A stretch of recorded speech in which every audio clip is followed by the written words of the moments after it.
বন্ধুসকল, ৰাতিপুৱা মই কি কি কাম কৰোঁ দেখুৱাব আপোনালোকক। লেটছ গো।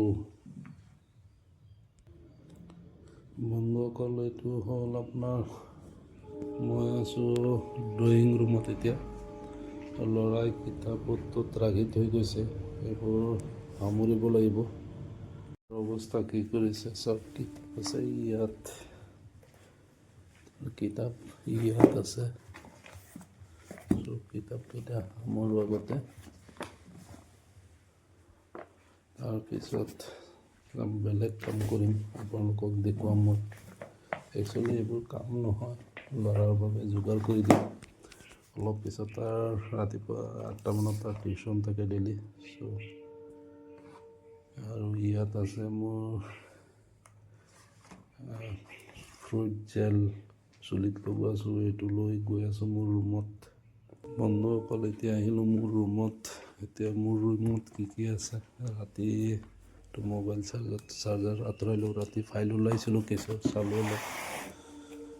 এইকেইটা সামৰি, এইটো আছিলে মোৰ ব্লুটুথ মাইকটো বেয়া হ'ল, এইটো সোমাই থ'ম। চাৰ্জত দিছিলোঁ ৰাতি, চাৰ্জ নহ'ল চাগে।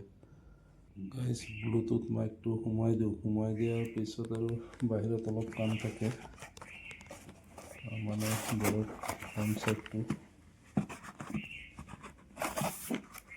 অলপ পৰিষ্কাৰ কৰিব লাগে, গছৰ পাত চাত ফুলি থাকে এইবোৰ। ইয়াৰ পিছত বলক বাহিৰলৈ যাওঁ। এইটো একচুৱেলি ছাগলীৰ ঘৰ আছিলে, ছাগলী নাই এতিয়া।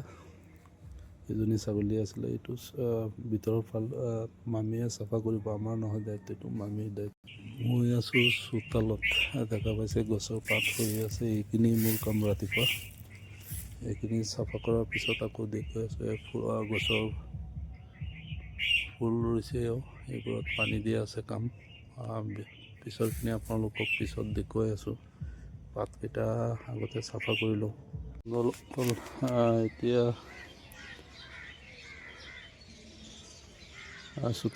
চোতালৰ গছৰ পাতখিনি সাৰি লওঁ।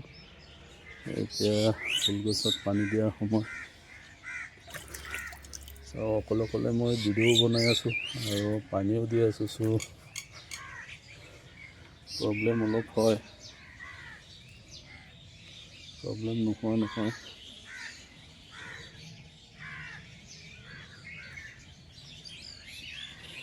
বেছি পানী দিলে আকৌ বেয়া, পানী কম কৰি দিওঁ।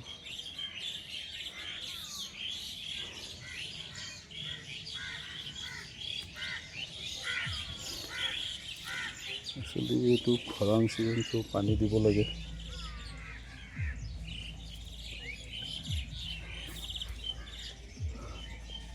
তাৰপিছত কিবা কাম আছে যদি দেখুৱাম। এইকেইটা চব মানি প্লেণ্ট, বাছৰুমতে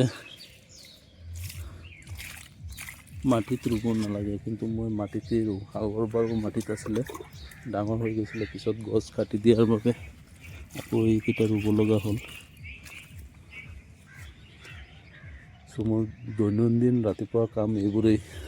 তাৰপিছত আৰু মামী আহিব, মামীয়ে চাহ বনাব, চাহ বনোৱাটো দেখুৱাম। মামীৰ কামটো ফুলগছত পানী দিয়া প্ৰায় শেষেই, আৰু দুটামান ফুলি আছে। তাৰপিছত এইকেইটাত দিব নালাগে, এইকেইটাত পানী আছেই প্ৰচুৰ। যিকেইটা মানে মৰাৰ সম্ভাৱনা বেছি আছিলে, এইকেইটাতে পানী দিলে।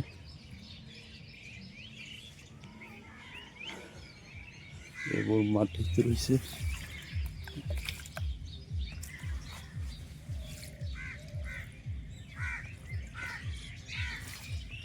জেগাও নাই ইমান ৰুবলৈ।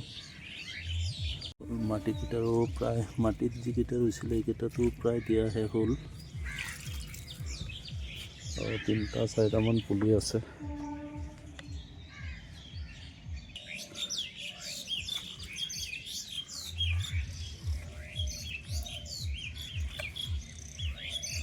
ইয়াত অকল বালি মাতিছোঁ, পানীটো বেছি লাগে পৰিমাণটো।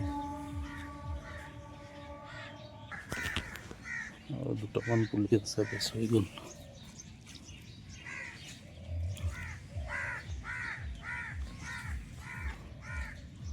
নতুন বেটিছোঁ মাটি খহাই যায়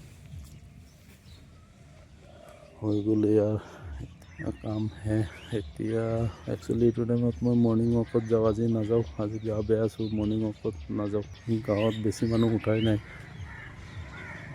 ছোৱালীজনী ছোৱালীজনী আছে বাহিৰে এতিয়া আৰু তাত মানুহ এজন আহিছে মানুহ এজন এইজন আহিছে বেকাৰীৰ পৰা বিস্কুট টিস্কুট লৈ চাওঁ কি কি আনিছে ডেইলি আহে ইয়াত আছে পেটিছ কেক বাটি কেকটো তাৰপিছত এইবোৰ বিস্কুট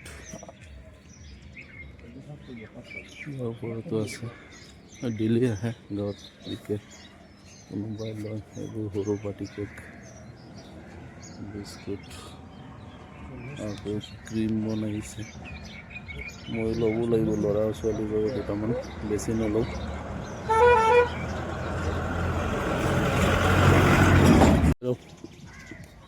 ক্ৰীম বন কত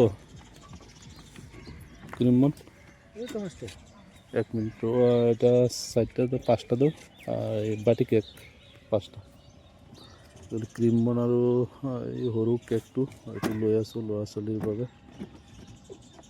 5 টকাৰ প্ৰত্যেক পিচ মামীয়ে চাহ বনাই আছে চাহ খোৱাৰ সময়ত মই ক্ৰীম বন ল'লোঁ ক্ৰীম বন আৰু সৰু কেক বন 50 টকাৰ ল'লোঁ ল'ৰা ছোৱালী উঠিলে খাব আৰু মামীয়ে চাহ বনাই আছে চাহ খোৱাৰ পিছত আমাৰ দুপৰীয়া আহাৰখিনি একচুৱেলি 8টা বজাত খাই দিওঁ কাৰণ মই কোৰ্টলৈ গুচি যাওঁ ল'ৰা স্কুললৈ গুচি যায় ল'ৰা ছোৱালী স্কুল যায় চ' সময় নিমিলে গতিকে 8টা বজাতেই খাই দিওঁ ইয়াৰ পিছত ভাত বনাব চাগে